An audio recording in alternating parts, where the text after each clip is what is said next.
კარგი იქნებოდა ძალიან ბედნიერ დღეებზე და ზაფხულზე გვესაუბრა, თუმცა გარემო პირობები ამის შესაძლებლობას ნამდვილად არ გვაძლევს და არც რადიკალური ოპოზიცია გვაკლებს. უბედურების, ტრაგედიის, კრიზისის და წარუმატებლობების გულშემატკივრობა მსოფლიოს მასშტაბით სამწუხაროდ ყველაზე კარგად საქართველოში რადიკალურ ოპოზიციას გამოსდის. საკუთარი ქვეყნის მტრობაში ისინი რეკორდსმენობას ართმობენ. პოლიტიკა და ოპონირების ფორმა, რომელიც რადიკალებს, პარტიულ ტელევიზიებს და მათ ექსპერტებს აქვთ არჩეული არის სიძულვილზე, პოლარიზაციის გაღრმავებაზე, ყალბი ამბებით თამაშზე და ქვეყნის ევროპული მომავლის წართმევაზე ორიენტირებული.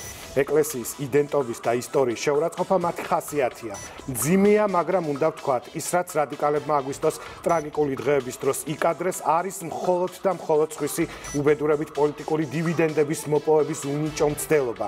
მაშინ როცა მთელი საქართველო გლოვობდა რადიკალების ოფისებში, ბედნიერი სახეებით ამაზრზენ გეგმებზე მსჯელობდნენ. როგორ უნდა ჩასჭიდებოდნენ შოვის ტრაგედიას, როგორ უნდა მოეხდინათ ზეგავლენა ისედაც უმძიმეს მდგომარეობაში მყოფ ჭირისუფალზე და როგორ უნდა გამختارიყო ეს ამბავი ქუჩის პროტესტის საფუძველი.